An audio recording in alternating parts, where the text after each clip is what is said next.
Muito bem, pessoal, estamos de volta para o OPS, ouvindo esse contexto de hoje.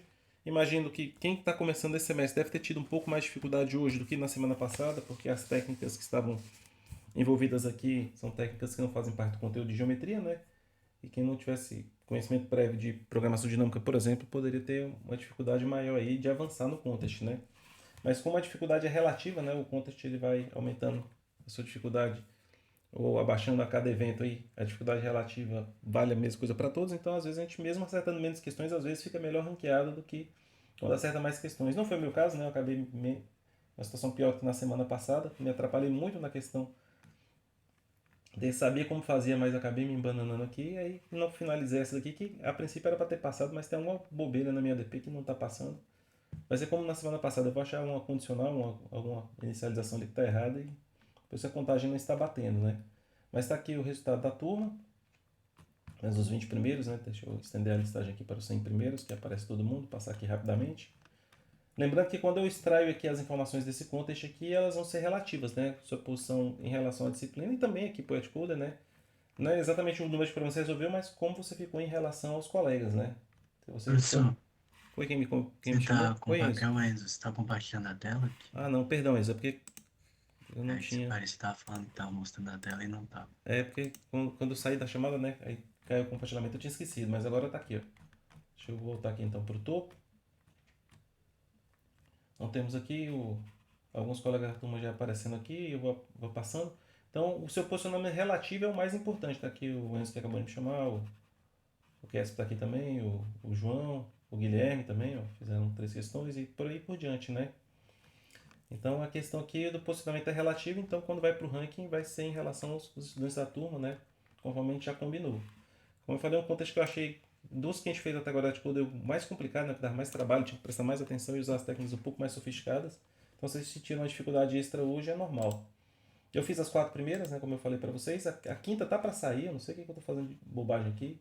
E é o que tá acontecendo recorrentemente todas as semanas, né? Eu começo a fazer contas, sei que é pra fazer, mas acaba me atrapalhando a implementação, tem que treinar mais. Pra poder fazer um pouco mais depressa e me embananar menos, né? Mas esse primeiro problema aqui, o problema A, eu imagino que boa parte de vocês fizeram, mas se porventura algum que eu não reconheci ali, que não fez A, estiver presente e quiser tirar a dúvida, me dizer o que tentou e por que deu errado, a gente pode comentar aqui a solução do problema A. Tem alguém nessa circunstância que quer participar, que tentou fazer o A e por algum motivo não passou?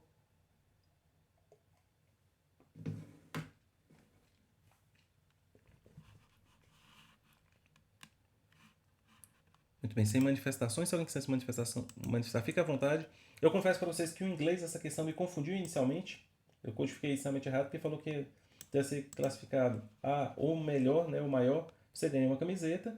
Os participantes entre A mais um e B, inclusive, ganham são C camisetas distribuídas uniformemente entre eles e só, né? Então, quando eu li isso, a primeira condicional que eu botei era se o X é maior do que a probabilidade era de um. Mas aí, naturalmente, já deu errado logo no primeiro teste case aqui, porque melhor que A seriam, na verdade, os 30 primeiros, né? Entre 1 e 30, então a condicional correta é 1 menor igual que A, né? Então a gente tem dois casos fáceis que é esse, né? Se o X for menor ou igual que A probabilidade é 1. É o caso aqui que acontece, tá vendo? A posição dele foi em primeiro, então ele está entre os primeiros, ganha uma camiseta.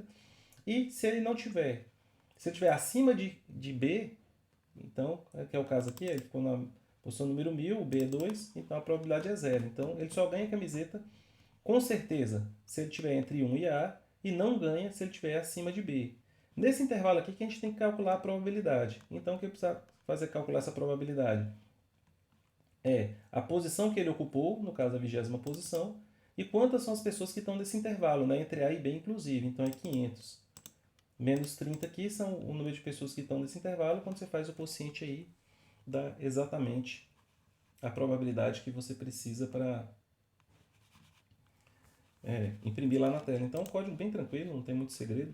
Deixa eu mostrar aqui o que eu fiz. Eu só me atrapalhei um pouquinho, como eu falei, eu inverti as condicionais, né? Mas está aqui, ó, se o x é menor ou igual que a probabilidade é 1, no outro caso é 0, e se ele está nesse intervalo, o tamanho do intervalo é b menos a, você divide c, lembra de fazer a divisão em ponto flutuante, que vai dar para perceber por causa da saída, né? Imprimir com uma precisão razoável, e está resolvido o problema. Então esse aí era o problema A, eu espero que vocês tenham conseguido fazer ele, né? Pelo menos o pessoal que não fez até o momento não se manifestou. Vamos para o problema B. Tem alguém que não conseguiu fazer o problema B? Teve alguma ideia, mas não deu certo? Se quiser se manifestar também, fique à vontade. Eu achei interessante porque no começo do contexto o juiz estava atrasado, né, nas correções. E eu achei a leitura e a resolução desse problema aqui muito mais simples do que a outra, né? A notação matemática confunde um pouco, mas quem estudou strings, eu dei inclusive esse conteúdo aí no meio da semana do pessoal de APC, e entende o que é ordenação lexicográfica. Ele está falando que você tem um string S que é achar a menor string S' que é lexicograficamente menor do que S, né? A gente sabe que a ordenação lexicográfica ela remete à ordenação alfabética, mas só que ela leva em consideração os códigos ASCII, né? E aqui e como eram todas letras minúsculas do alfabeto, então é equivalente à ordem alfabética, né? Então a pergunta é qual a string que vai ser menor que S, que é feita através da permutação de caracteres. Quando a gente lembra que a ordenação, os diferentes algoritmos de ordenação nada mais faz do que permutar o conteúdo dessa string, ele não tira nem coloca informação nova, né? Só rearranja. Então a permutação desses caracteres que dá menor na ordem alfabética é simplesmente dar o sort, né? Então você pega a string e dá o sort. Aqui ele mostra todas as permutações, mas é desnecessário calcular ambas. Então você pode usar a função sort do C++ e fazer essa codificação aí quase que de forma imediata. Ó. Pega S, dá o sort nela e imprime. Então realmente até mais fácil do que o A, eu achei, né? Acontece isso, às vezes o B ser mais fácil do que o exercício A. Então esses são os dois primeiros. Imagino que vocês devem ter mais manifestações para fazer agora do terceiro em diante, que a coisa começou a ficar interessante, né? Então esse é o problema número 3. E aqui você quer encontrar, esse problema 3 é um problema de contagem, e você quer encontrar todos os inteiros x que têm a seguinte propriedade. A contagem é feita em relação ao resto da divisão por esse número, porque a contagem é muito grande. X é um número de n dígitos positivo, e aqui você pega todos os dígitos de x do primeiro até o último, né? Então eles vão satisfazer a seguinte propriedade. Cada um desses dígitos está entre 1 e 9, ou seja, não aparece o zero na representação decimal desse número.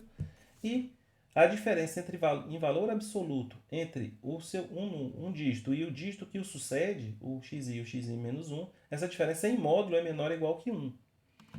Então, você quer contar quantos inteiros você pode formar dessa forma, e o n é grande aqui, ele vai até 10 a sexta, então não dá para fazer essa contagem por força bruta. Alguém tentou fazer esse exercício e não deu certo? Quer se manifestar, tirar alguma dúvida antes de eu dar a solução? Professor, Oi, quem me chamou? Oi, André. André, eu não entendi muito bem esse negócio de módulo de 9, esse número grande aí. O que acontece, André? Quando você vai fazer problemas de contagem, em geral, os números explodem a capacidade rapidamente de um inteiro e daqui a pouco extrapola o long long também, né? Então, quando você vê assim, módulo alguma coisa num problema de programação competitiva, significa que você não quer a resposta exata. Você quer o resultado, só que do resultado exato você quer apenas o resto da divisão pelo módulo que ele ofereceu. Nesse contexto aqui ele usou esse primo, geralmente esses módulos são números primos, usou esse primo, e outro que é muito comum é 10 elevado a nona mais 7. Que os dois são primos, têm uma capacidade perto um do outro, né? E quando você vai fazendo as contas, então quando você vai fazendo multiplicações e soma para contabilizar essa soma aí, você faz o quê? Você vai sempre a cada etapa tirando o resto da divisão, porque lá na teoria dos números, não sei se você já fez teoria dos números ou matemática discreta, a gente estuda as propriedades da aritmética feita apenas com restos. Então se você pega e soma dois números e aplica o resto na soma, ou pega os restos individuais e soma e tira o resto de novo, o resultado é sempre o mesmo. Então a cada etapa você vai tirando o resto. Isso vai fazer com que, se você estiver operando em long long e a cada etapa tirar o resto, você nunca vai ter problema de overflow. Tá certo? Se você não tirar esse módulo aqui, você vai achar a resposta certa teoricamente, mas você vai dar errado por causa do overflow. Então quando o número é grande como esse daqui, ó, essa resposta aqui não é o número exato. É o resultado correto para 10 a sexta, só que resto da divisão por esse número maluco aqui. Deu para entender a ideia, André? Deu para Eu vou entender, te mas mostrar meu código daqui a pouquinho, você vai ver que em várias etapas eu tenho o operador resto da divisão e o mod em seguida, justamente para manter o resultado em relação ao resto, não é o resultado correto, né? E aqui, pessoal, tem uma coisa que você já pode guardar aí para você, que se o problema é um problema de contagem, quase que é certeza, 95% dos casos, é um problema de programação dinâmica. Então você consegue resolver esse problema reduzindo esse problema a um problema semelhante, que seja igual a ele, só que com dimensão menor. Então, se você vem resolvendo ele com dimensão é maior e vem reduzindo para a dimensão menor, você chega uma hora que ele vai ter um n igual a 1, você geralmente vai resolver isso trivialmente, e depois você volta preenchendo as suas. Isso é a estratégia top-down, né, da ADP, ou você faz bottom-up direto, você resolve para 1, para 2, para 3, quando você chegar em n você tem a resposta. Tá certo? Alguém quer fazer mais alguma observação antes de eu riscar aqui a resposta correta? Deixa eu pegar aqui um quadro para a gente escrever enquanto vocês se manifestam. Entre os que resolveram, tem alguém que fez sem DP? Se alguém fez sem DP e quiser se manifestar, eu vou achar interessante. Eu imaginei que talvez tivesse um jeito, mas eu não quis me alongar muito na solução desse problema e fui pelo caminho da DP mesmo. Mas se alguém tiver feito sem DP, por favor, se manifeste aí para comentar conosco, né? Então, qual era a ideia desse problema, pessoal? O problema é você achar um número de n dígitos que tem aquela propriedade, que os dígitos consecutivos, a diferença do valor absoluto dá 1, e que tem exatamente n dígitos, né? Então, qual é a pergunta? Quando você vai resolver um problema de contagem, é legal você começar com os casos mais básicos para você ter uma ideia de como resolve o problema. Para n igual a 1, os números são os dígitos de 1 a 9. Então, eu tenho 9 números, a resposta seria exatamente 9. Então, a resposta aqui desse problema é 9. Os números de 1 a 9, porque ele não tem outros dígitos consecutivos, então tá ok. Agora, para n igual a 2, a situação já começa a ficar um pouco mais interessante. Para n igual a 2, os primeiros números seriam esses, né? Se eu começo com 1, o único número que pode suceder o 1 é o 1 e o 2. O 1 menos 1 a diferença dá 0, 1 menos 2 a diferença do valor absoluto dá 1. Quando você pega o número 2, aí você tem três alternativas. O 2 com 1, que é o antecessor, o 2 com o próprio 2 e o 2 com 3. Isso vale para o 3, o 3 com 2, 3 com 3 e o 3 com 4. Isso vale até o 8. 8, 2, 8, 3 e 8, 4. E por fim o 9 é o mesmo caso do 1, que o 9 só dá para fazer com o antecessor e ele mesmo. O 1 só dá para fazer com ele mesmo e o sucessor, o 9 com ele mesmo e o antecessor, porque carece do zero, né, nas duas direções, e os outros aqui você faz com 3, né? Então o padrão é esse. A resposta aqui seria 2 mais 2, 4, mais 7 vezes 3, 21. Então a resposta seria 4 mais 21, que é 25, tá certo? E a mesma coisa segue para os demais n's. Então, para fazer essa contagem aqui, qual foi a estratégia de contagem que eu usei? A gente vai escrever aqui uma função que conta esse número, eu vou chamar ela de dp. A dp de n é o número de x com n dígitos. Para fazer uma contagem por programação dinâmica, no fim das contas, não é uma solução recursiva. Você precisa de dois elementos. Um caso base, que é um caso que você sabe fazer, geralmente é o menor valor possível. Para n igual a 1, a gente sabe que a resposta é 9. E você precisa de uma transição. Como é que eu calculo o dp para um índice i a partir dos anteriores, usando em função de dp i menos 1, dp i menos 2, e assim vai embora, né? Até o d1. Então você tem que estabelecer essa transição. Quando eu tentei fazer a ADP com essa função aqui, eu não consegui achar uma relação direta entre a contagem anterior e a próxima contagem, porque havia essas diferenças aqui em relação a 1 e o 9 em relação aos demais. Se fosse realmente, se não tivesse restrição com zeros, aí ficava fácil demais, que ia ser tudo 3 vezes a contagem anterior e estava fácil de resolver, né? Como tem essa diferença aqui do 1 e pro 0, pode ter uma forma fechada, por isso que eu estou perguntando se alguém fez sem DP. Pensei, bem, eu não vou ficar procurando aqui para não ficar batendo cabeça e vou fazer com DP direto. E modifiquei minha DP para ter dois parâmetros. Essa primeira abordagem não deu certo, eu modifiquei para essa segunda DP. Eu quero a resposta para os números de n dígitos que começam em D. Então, é o número de números x com exatamente n dígitos que começam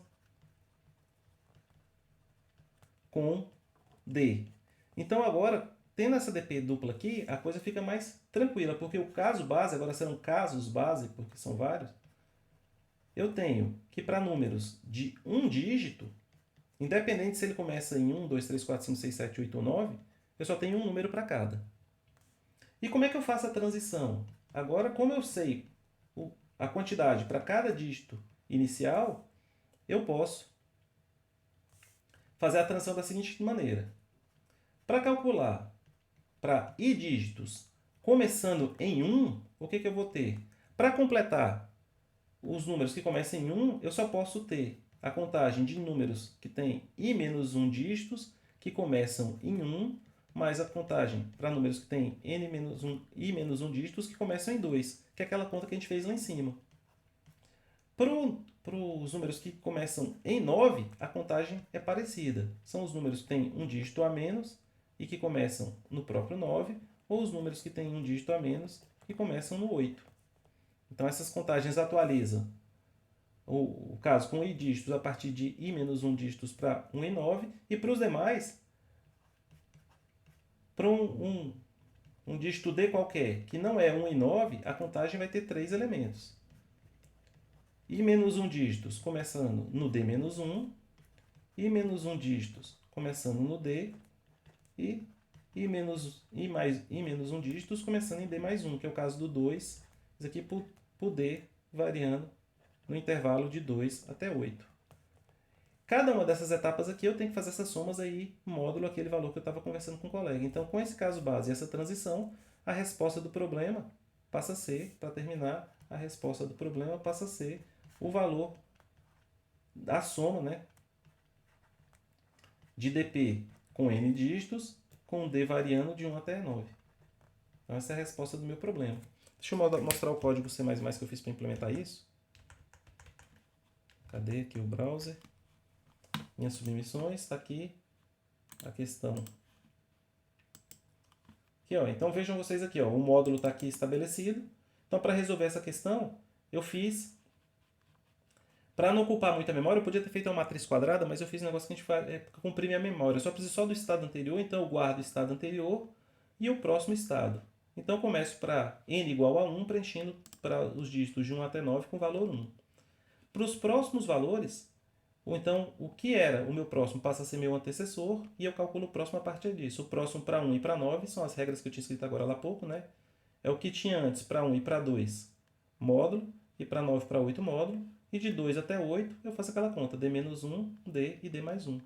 Quando termina, eu uso essa função de C++ que simplesmente soma todos os elementos desse vetor aqui. Eu tive que tomar cuidado de botar 0 na posição 0 para não avacalhar a minha soma, e retorno essa soma mod.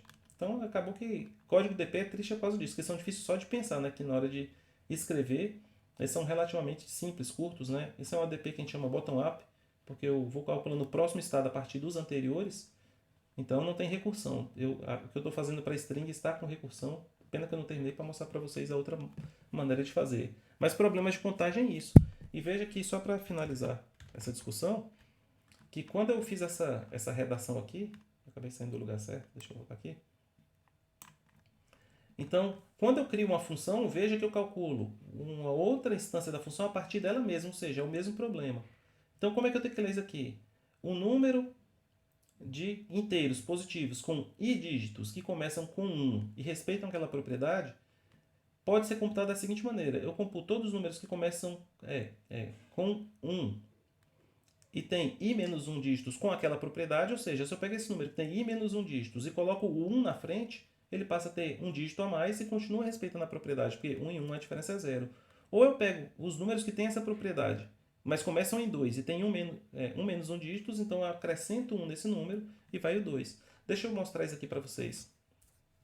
Na prática, voltando para aquele caso que eu tinha feito antes, né? A gente sabe que para o i igual a 1, exatamente um dígito, os valores que eu tenho é 1, 2, 3 até o 9. Então, quando eu vou calcular a dp para dois dígitos começados em 1, o que eu tenho que fazer? Pegar o 1 e colocar nessa posição aqui os números que começavam com 1 ou com 2, ou seja, entre o 1 aqui e entre o 2 aqui. Isso vai gerar os números 1, 2 e 1, 1, né? Para fazer a dp de dois dígitos para 9, eu teria a mesma coisa. O 9 eu tenho que completar aqui com os números 8 e 9. Então dá o 9, 8 e o 9, 9. Deixa eu fazer só mais dois aqui para vocês verem. Já o dp2, o que eu tenho que fazer? Eu tenho que botar o 2 aqui e um número que seja 1, 2 ou 3. Então isso aqui vai dar 2, 1, 2, 2 e 2, 3. E deixa eu fazer para o 8 também, que eu quero mostrar o próximo passo para vocês que vai ficar mais claro. Então, começando em 8, eu posso completar aqui com 7, com 8 e com 9.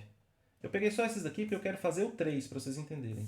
Quando eu for fazer o DP 3 dígitos começado em 1, aí eu tenho que botar o 1 aqui na frente e os números que começam ou em 1 ou começam em 2.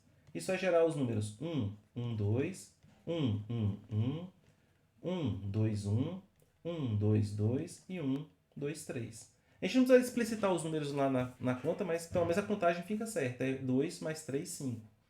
E quando eu vou fazer o DP 9, perdão, 3, 9, eu tenho que pegar o 9 aqui e colocar os números que começam ou em 8 ou em 9.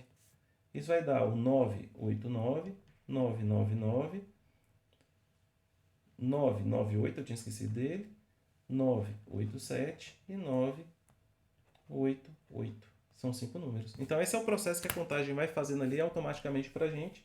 E em contagem, os erros que a gente pode cometer, como eu estou cometendo na questão número 5, que também é uma questão de contagem, provavelmente eu estou contando a mais, que é exatamente o que eu estou contando lá, eu não sei por que cargas d'água eu estou... Não, estou contando a menos, eu estou contando 2 a menos no segundo test case, não sei por quê. Então é alguma coisa que eu estou deixando de contar. Ou você contar a mais no sentido que você está contando em duplicidade alguma coisa. A sua estratégia de contagem considera o mesmo elemento mais de uma vez. Aí sua conta fica errada para cima. No meu caso, que a conta está errada para baixo, é porque eu estou deixando de somar alguma combinação que eu não visualizei e não fiz uma transição que contemplava aquele elemento. Quem não fez ainda nenhuma disciplina que apareceu programação dinâmica vai achar essa ideia aqui meio estranha, né? Mas a programação dinâmica nada mais é que resolver um problema por meio de instâncias menores do próprio problema. Para você evitar de recalcular o subproblema múltiplas vezes, você faz um processo chamado de memorização. Então, quando eu preciso dos estados anteriores, eles já estarão disponíveis para mim aqui, porque eu guardei nesse vetor anterior. Todos os estados que eu preciso ficam aqui em prévio, então eu não calculo ele duas vezes, né? Então eu vou fazendo de baixo para cima, bottom up, e guardando tudo que eu preciso. No top-down a gente vem de cima para baixo, a gente bota uma tabela de memorização para poder consultar algum estado, sabendo se ele já foi computado ou não, e se foi computado, você retorna imediatamente, não foi computado, você computa e armazena na tabela. Então programação dinâmica tem a ver com essa tabela de memorização. Se fizesse em tabela de memorização, seria simplesmente uma recursão e você corre o risco de computar o mesmo subproblema múltiplas vezes, o que afeta negativamente a análise, a complexidade assintótica da sua solução. Então, aqui eu acho que é um problema C que já foi um pouco mais pesado, como eu falei para vocês. Para quem está começando agora, não tinha noção de DP, teria alguma dificuldade de produzir essa solução aí. Como eu falei, talvez alguém tenha conseguido ver, através desse padrão que eu estabeleci aqui em cima, algum processo para contar sem necessariamente usar DP, né? Um pouco mais explícito, né, com a fórmula fechada. Se alguém achou, por favor, me avise. Depois eu vou procurar, que tem cara de ter, mas eu não quis ficar procurando durante conta, deixa para não perder tempo. E vamos para a última que eu consegui fazer, que foi a transformação ABC. Essa questão me deu uma trabalheira, porque eu estava com o feeling certo, eu não vou nem falar a ideia certa, né? O feeling certo, eu estava pensando em fazer a ideia certa, mas estava codificando mal e não estava enxergando com clareza. E quando a gente não enxerga alguma coisa com clareza, a gente naturalmente não consegue codificar bem, né? Então veja que o problema não era nem meu código, eu escrevi ele várias vezes e a cada momento eu via que aquele código estava cada vez mais sofisticado, mais cheio de ifs e naturalmente isso não leva para um lugar correto, né? Aí você tem que voltar, repensar o que você está pensando, pegar a propriedade fundamental daquilo e a partir disso você conseguir produzir um código correto, né? Então demorei nem falar um pouco, demorei bastante, né? Já faltava, quer ver, quando eu acertei aqui já faltava pouca coisa para acabar o contest, acho que pouco mais de 10 minutos para acabar o contest, não, menos de 10 minutos, faltava 8 minutos para acabar o contest quando eu terminei, então enrolei demais nessa solução. Se eu tivesse conseguido produzir ela, certamente teria conseguido fechar a E, né? Porque também é um problema de contagem, mas acabou que não deu certo. Então, paciência, valeu a tentativa, né? Mas como é que resolve isso aqui? Alguém que tentou fazer a D e não conseguiu, quer me dizer as ideias? Eu errei bastante aqui, talvez eu tenha cometido o mesmo erro que você em algum momento, que essa eu errei várias vezes. Eu não cheguei a submeter porque os test cases já me indicavam que eu estava errado, né? Mas eu produzi muitos códigos errados para essa questão aqui. Oi, João, pode falar. Professor, eu tentei, assim, eu achei o padrão de que se o T fosse menor que 60, eu podia simular. Isso. Eu achava a posição original. Eu pegava o K, dividia por 2 até achar. Eu dividia por 2 T vezes até achar a posição que ele na string original. Aí Isso. depois eu voltava simulando. Isso, E exatamente. quando o T era maior do que 60, Uhum. porque era o número log 10 maior do que 18, 10 é 18, Isso. aí eu eu fazia uma transição que era T ia ser igual a 60 mais T mod 2. Aí eu vi que eu tava errado, aí eu coloquei T mod 3. E também Isso. tava errado. Então, mas você estava bem encaminhado, viu, João? Você não estava muito longe da verdade, não. Eu vou já te explicar onde é que você se equivocou, né? É engraçado que você errou num ponto que eu Uhum. acertei de primeira e você acertou no ponto que eu errei várias vezes, né? Porque eu fiquei com. Eu não sei o que passou na minha cabeça, né? Que quando eu achava o número que gerava a saída, eu só fazia um passo. Eu não simulava o processo todo no reverso como você fez, né? Que era o que era para fazer no fim das Uhum. contas. Então eu sabia qual era o próximo caractere e, como eu falei, eu tenho um azar tremendo, porque eu erro. Se aparecesse um número completamente biruta aqui, eu falava, eu tô fazendo besteira, mas eu vou, olho nos teste case, passa os quatro primeiro. E dos últimos aqui dava tudo certo, exceto esse aqui do meio, ó, que era um número triste, né? Não dá pra fazer isso aqui na mão. Então dava tudo A. E aqui dava A também. E esses passavam. E eu errei várias vezes acertando esse teste case aqui e acertando todos os demais, e só com esse ser errado. Tudo que eu pensava errado, batia tudo certo. Aí eu tive dificuldade para ele. Foi muita coincidência, muita infelicidade, né? Mas Uhum. essa parte que você fez aí, você está correto. Tem que você ir por meio de divisões de dois, descobrir o que aconteceu e depois voltar no sentido contrário, né? Eu vou te dizer nesse módulo aqui que você estava fazendo errado. Alguém tentou uma coisa diferente e não conseguiu, não passou? Quer se manifestar, explicar a sua ideia?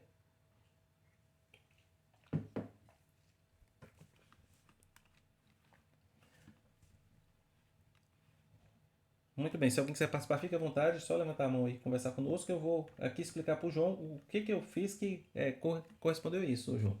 Eu cheguei a simular uma coisa que eu até fiz porque no meio da semana eu estava fazendo uma questão do Etcoder 50, 50D. Me deu um trabalho imenso, uma questão com Shore, com Soma. Aí o editorial estava em japonês, a tradução do Google Translator não ajudou. E no fim das contas, a explicação que ele deu, não consegui pegar, porque alguma coisa ainda se perdeu na tradução, né? Então, o que eu fiz? Eu simulei aqui vários valores para ficar olhando os padrões e começar a entender o que está acontecendo, né? Aí, como eu já vim com essa experiência prévia no meio da semana, eu falei o seguinte: eu vou gerar aí com um t igual a 10, porque toda vez que a gente aplica um t na string, ela dobra de tamanho, né? Então, o que acontece é isso. Toda vez que a gente aplica o t, ela dobra de tamanho. Então, naturalmente, a gente não pode fazer com t até 10 a 18ª aqui nunca.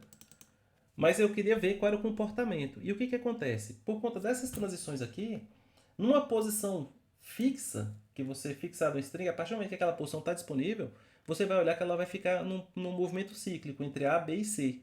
Então esse caractere A aqui na primeira string começa em A, na próxima iteração ele vai para B, o B vai para C e o C vai para A. Então, numa posição fixa, uma vez que ela está determinada, aqui por exemplo ainda não tem a 10ª posição, mas quando eu tiver a 10ª, daí por diante a 10ª vai girar ciclicamente. Então, qual foi a minha ideia, João?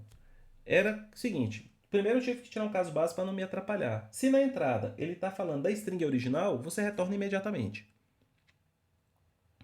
Se não, eu vou fazer esse processo que você está falando. Eu vou voltar para trás para saber o seguinte: essa posição que ele está me exigindo agora está na string t-ésima, ela foi gerada por algum caractere que estava na string t-1. Então eu voltava para trás fazendo esse processo. Como? Dividindo por 2. Só que nessa divisão por 2 tem que lembrar que um caractere da string anterior ele gera 2 na próxima.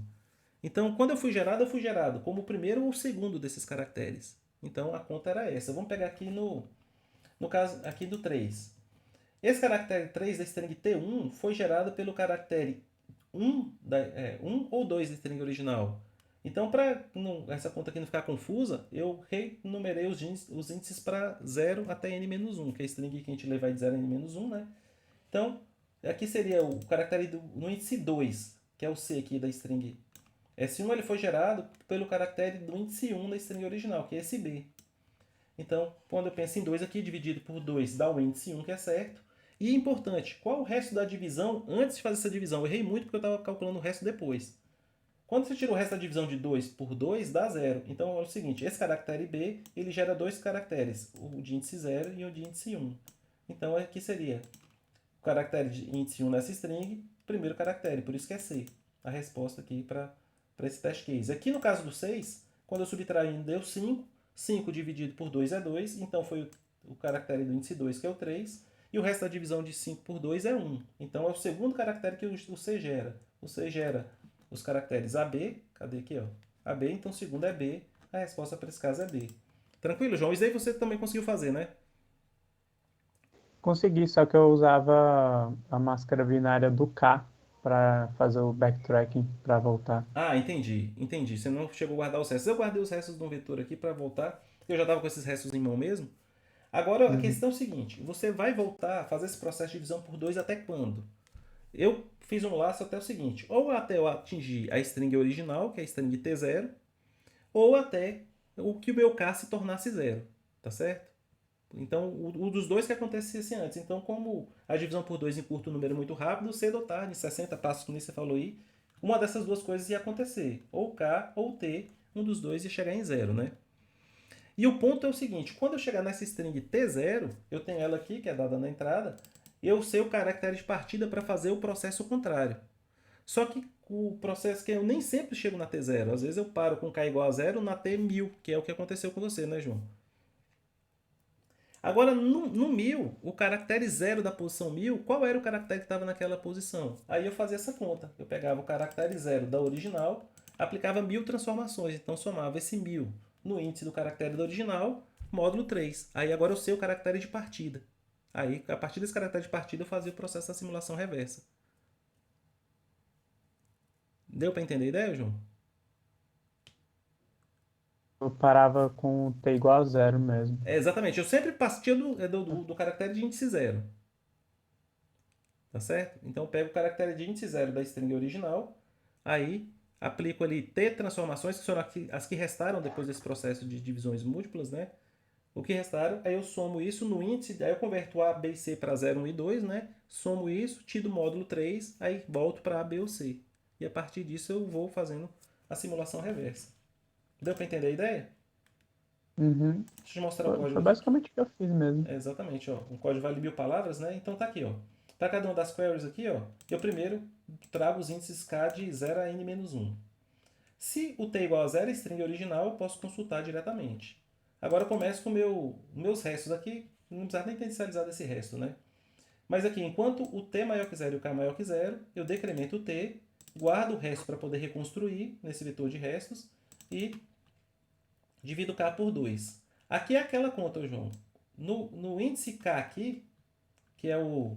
Aí eu tive que usar aqui k e não 0, eu até te pedi desculpa que eu falei errado, porque acontece? Se o t zerar, o k não necessariamente é 0.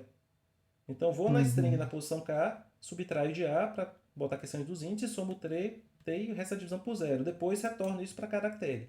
Tá certo? E agora eu tenho o mapa das transformações que foi dado no problema. Partindo desse caractere D, enquanto eu tenho restos não vazios, eu extraio o resto e vou e pego a transformação equivalente para avançar o C. Tá certo? Quando terminar o C, aqui vai para a resposta. Eu leio aqui de trás para frente, por isso que eu fiz o laço dessa maneira, né? Eu vou lendo de trás para frente, sempre do back e descontando. Eu usei um vector, na verdade, como um stack, né? Uhum. Deu para acompanhar aí, João? Eu falei, você estava bem próximo. A conta foi essa daqui, que a sua deve ter dado errada, porque o resto do processo todo você estava fazendo. Foi. Não, pera. O que que acontece quando o T é maior do que quando o T é muito grande? Então, Não o entendi. T muito grande vai significar que eu vou fazer vários ciclos de 3 em cima daquele caractere no Ah, SK. entendi. Isso eu paro quando o K for igual a zero. Isso, exatamente. Exatamente. Agora eu saquei. Então, como eu falei, Deve você ser estava bem perto de exatamente assim. acertar. Foi alguma coisa aqui na 36 para 37 que te atrapalhou aí. Uhum. Tranquilo, senhores e senhoritas? Eu não, infelizmente não terminei o E, senão até dava uma pista para vocês, mas como tem alguma coisa na transição que eu estou deixando passar, né? Eu vou acertar aqui. Engraçado que, como eu falei para vocês, eu erro sempre acertando alguns test cases, né? O test case 1 está passando, mas o 2 não passou ainda, está faltando 2 unidades. Então, alguma coisa na minha transição, eu vou ajustar ela direitinho e no meio da semana eu coloco aí para vocês o gabarito da E também, né? Então, um contexto que eu achei mais difícil, eu não cheguei a ler a F, a G e a EX. Aliás, eu não consegui ler a G e a EX em contexto nenhum, né? Contexto passado ainda eu estava tentando fazer a F. Então, em termos de problemas, eu voltei um pouco para trás, voltei um pouco para trás também em termos de desempenho, né? Porque na última eu tinha ficado entre os 500 primeiros e agora fiquei entre os 1.600, né? Vocês vejam que o colega aqui que acertou, que ficou nesse range que eu tinha ficado, ele acertou até a F, inclusive, né? Se eu tivesse acertado aqui como o colega que estaria 900 e pouco, então conta de que o meu desempenho médio mudou e a gente pode avaliar isso. Eu imagino que essa hora já deve estar liberado. Esse é o 242, né? 242. Eu perdi 10 pontos. Então vocês veem que engraçado, eu acertei menos, fui pior, mas as pessoas que ficaram acima de mim, a grande maioria era melhor ranqueada do que eu. De forma que eu tive um prejuízo aí só de 10 pontos. Então o prejuízo em termos de ranking foi pequeno, né? 10 pontos só de ranking. E se eu tivesse acertado, provavelmente eu teria subido de novo, né? Aí vocês podem, para cada um de vocês, vocês forem lá no... Cadê onde é que eu tava? Se vocês forem lá no placar, vocês podem consultar individualmente aí o quanto vocês estão ou não estão progredindo. Como vocês começaram a fazer agora, eu tenho certeza que vocês estão sempre subindo, né? Até estabilizar, que é o meu caso aqui, que está começando a estabilizar e começar a perder. Vocês têm que fazer mais um certo número de contests, né? Vou pegar aqui o nosso colega João aqui, ó, que vinha também no crescente, talvez o João está estabelecendo, ou está estabilizando. Vou olhar aqui mas me perdoa aqui para a gente stalkear ele momentaneamente, ó. Cadê o contest 242? O João caiu um pouquinho aqui, 34 pontos. Mas daqui a pouco naturalmente sobe, né? Tá aqui nessa vizinhança de 1.200, onde é que a coisa começa a estabilizar. E aqui, ó, o nosso colega, o Enzo, subiu mais 10 pontos aqui. E continuei no ascendente, daqui a pouco tá nos alcançando lá nos 1.000 e pouquinho também. Isso aí vale para todos os demais. Peguei só 2 exemplos da turma aí para vocês olharem. Os demais, olha aqui é um que eu sei que é da turma também, é o Guilherme, que deve estar subindo também. Aí, ó, o Guilherme vem no grande ascendente, tá vendo? Todo contest ele sobe, esse contest aqui ele subiu 113 pontos aí, realmente um desempenho excelente e vai continuar subindo, como todos vocês aí que começaram a fazer contest comigo essas semanas, né? Não tinha ranking prévio, né? Alguém quer fazer alguma pergunta, tirar uma dúvida a respeito desse contest ou das listas ou alguma coisa relativa ao curso? Nosso quórum diminuiu, temos agora 28 estudantes, né? Dos 42 que estavam comigo mais cedo. Se alguém quiser fazer alguma colocação, dar algum feedback aí a respeito dos contests, quiser fazer alguma pergunta para a gente finalizar por hoje. Professor, eu tenho Oi, uma Enzo. dúvida aqui numa Já te lista. pedi desculpa, Enzo, por estar aqui stalkeando seu hate aqui, mas só para exemplificar para os colegas. Não, tranquilo. Tem o da última, a da lista 3 que vai fechar agora. Eu até desisti de fazer essa questão, professor. Uhum. Mas eu vou mandar aqui. É H. Deixa eu entrar aqui então no vídeo. Eu mandei o link aí. Sim. Você mandou aqui? Então facilita aqui pra gente. Deixa eu pegar aqui no... Deixa eu ver se... Aí eu só queria saber se a ideia tava certa, porque eu mandei no UVA lá, eu tentei mudar uns negócios e não deu certo. Ok. Aí... Deixa eu dar uma olhada aqui que eu não li esse problema ainda. Aqui tá muito grande o PDF, deixa eu diminuir aqui. Ok. Deixa eu só dar uma olhada aqui no texto rapidinho, que aí eu já posso falar com você. Algumas figuras abaixo que você pode botar um círculo. Você pode botar um mais círculos com raio idêntico, né?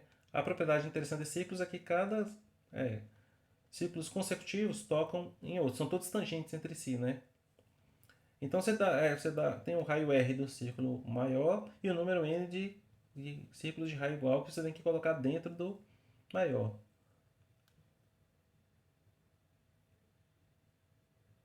Então você tem que encontrar o raio dos círculos menores, a área que está em verde aqui, né?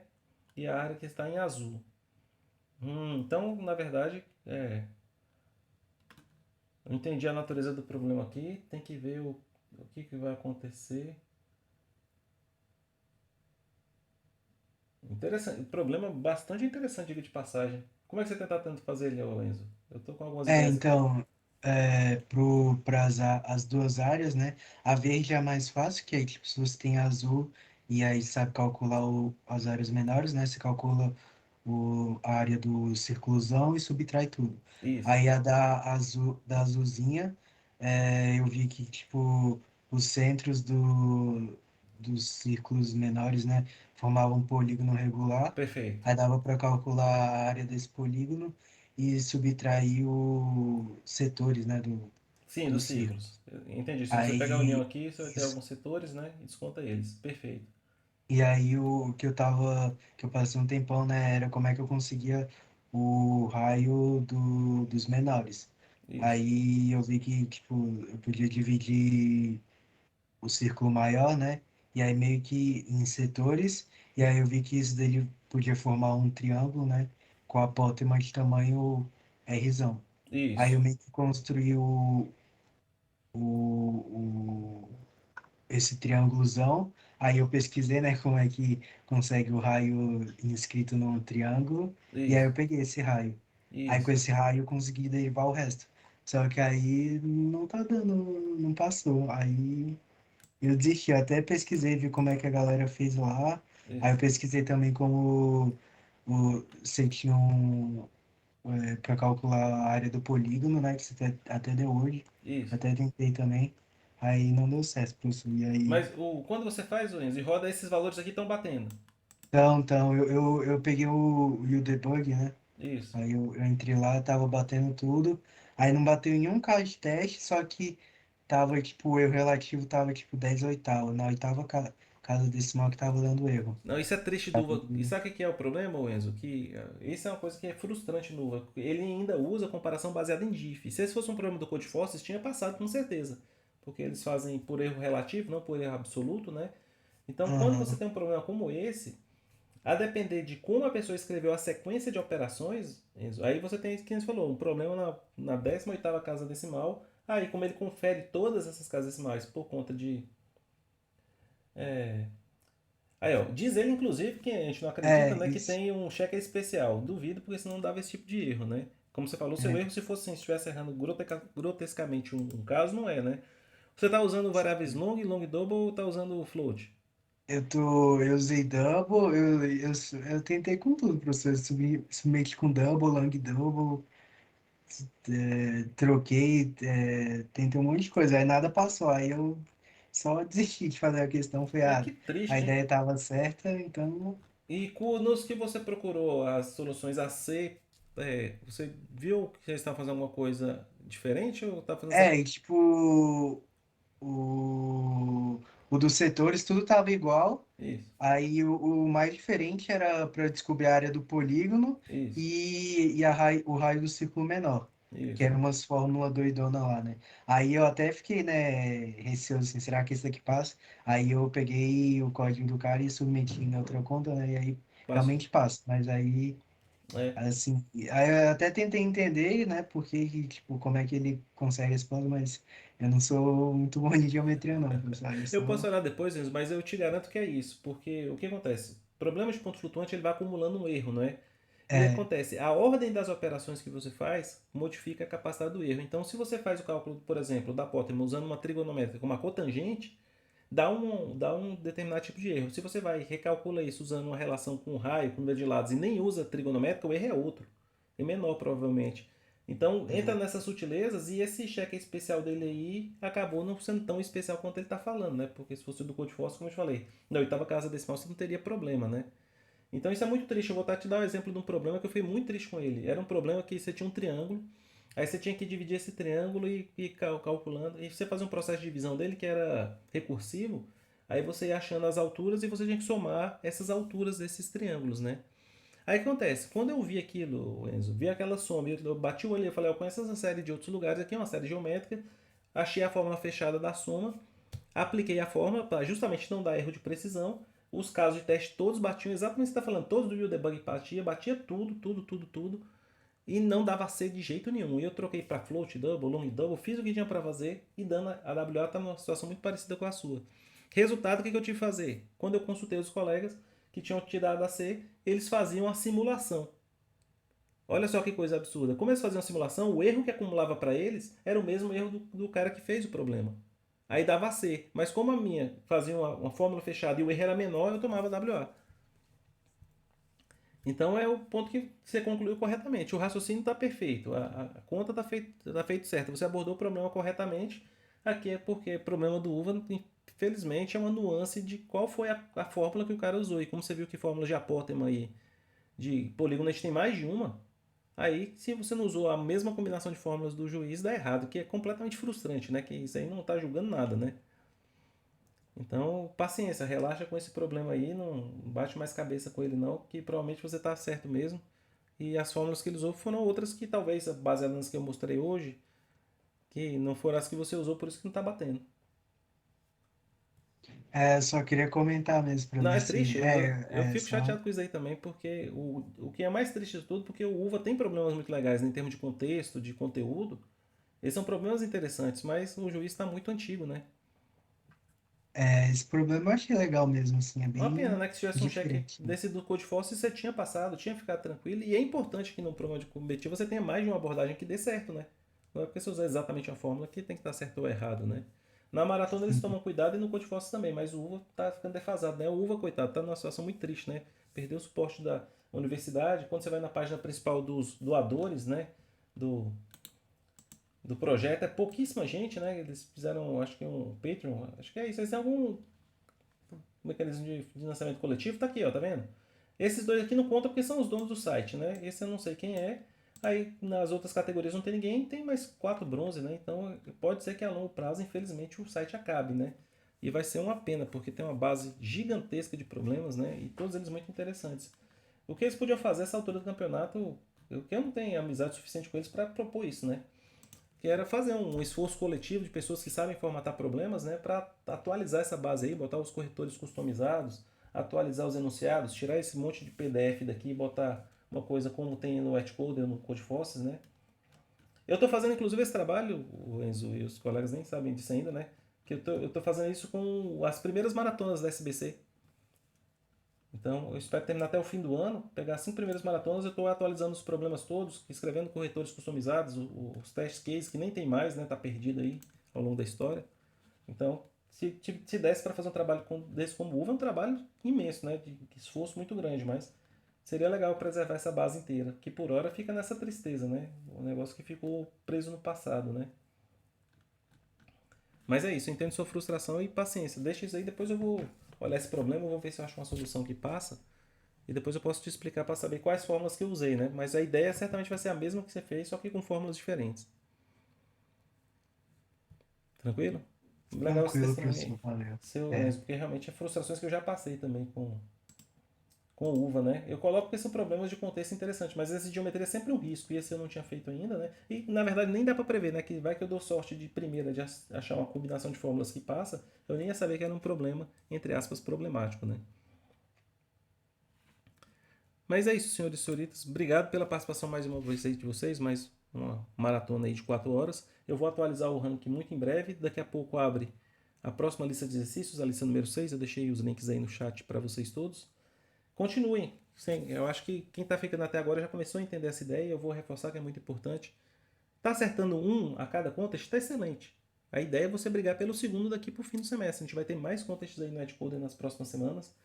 Quando for Etcode a gente faz videante, mas vai tentando. E a quantidade, como vocês estão vendo, não é tão importante. Hoje eu acertei um a menos e minha perda de rate foi relativamente baixa, porque foi um contest um pouco mais pesado. Pode ser que a gente pegue um contest mais tranquilo na próxima semana. Então são variantes que acontecem dentro no próprio Etcode. Eu recomendo que vocês façam o que eu fiz aqui agora há pouco. Entra no seu perfil lá e olha, a curva, eu tenho quase certeza que quem começou do zero, foram os primeiros que fizeram aqui conosco, só subiram até o momento. É o mais natural que tenha acontecido isso. Uma hora vai estabilizar, como está acontecendo comigo, está começando agora a acontecer com o João. Que o passo vai ser um pouco mais difícil, mas a gente continua aí sempre brigando conosco mesmo, né? Então sua métrica não é o professor Edson, não é o Enzo, não é o João. A sua meta é você mesmo. Em relação a mim, eu estou conseguindo manter ou progredir, está excelente. Perdi um pouquinho, também acontece, não tem problema. Você vai tentar entender porque perdeu. Eu naturalmente estou vendo aqui que meu rating está empatando um pouco, porque estou tendo ideias até boas, mas estou me atrapalhando um pouquinho aqui na codificação. Dava para ter passado a E, mas perdi muito tempo me atrapalhando na D, que era uma questão que nem era tão difícil ainda, porque eu estava errando uma coisa fundamental. Falta de atenção, com pressa de codificar demais, tivesse pensado um pouco mais. Antes de codificar, talvez já tivesse feito certo, né? Mas são coisas que a gente vai, cada um vai se entendendo, né? Quais são suas dificuldades. Tem gente que a dificuldade maior é entender o problema, tem gente que a dificuldade maior é produzir o código, como eu estou falando agora, tem gente que a dificuldade é porque a técnica é desconhecida ainda, tem que estudar a técnica. Mas fez o 1, olha o upsolving da 2, fez a A, faz a upsolving da B, fez a B, faz a da C, fez a C, faz a da D. Sempre uma para frente. As outras, se você tiver tempo, é legal de fazer, mas se você não tiver tempo ainda, faz só a da próxima, porque as outras, às vezes, a técnica é tão avançada que vai te fazer perder muito tempo agora. É uma técnica que você vai acabar aprendendo em algum outro momento. Então concentre e dá esse próximo passo, tá bem? Agradeço vocês todos mais uma vez. Nos vemos então para continuar falando sobre polígonos na próxima semana, no próximo sábado, tá certo? Atenção aí, as datas de entregas das listas vão vencer as duas agora, a 3 e a 4, né? E dos 60 exercícios que temos disponíveis até o momento, você tem que fazer 40% deles, né? Então faz a conta aí, você tem que fazer no total dos 60, 24, né? Então, se você fizer toda semana 4 ou 5 exercícios, você vai atingir a meta dos 40% com certeza absoluta. E esses mais enjoados do UVA são sempre os últimos, tá? O 7, o 8, o 9 e o 10. Então, se você não estiver fazendo eles, não tem problema, mas se quiser pelo menos ler para entender os contextos, tem algum ganho nisso aí, tá bem? Muito obrigado, pessoal. Boa tarde a todos, bom fim de semana. Nos vemos no próximo sábado. Falou, professor. Valeu, boa Valeu. tarde. Obrigado, Enzo. Boa tarde para você também.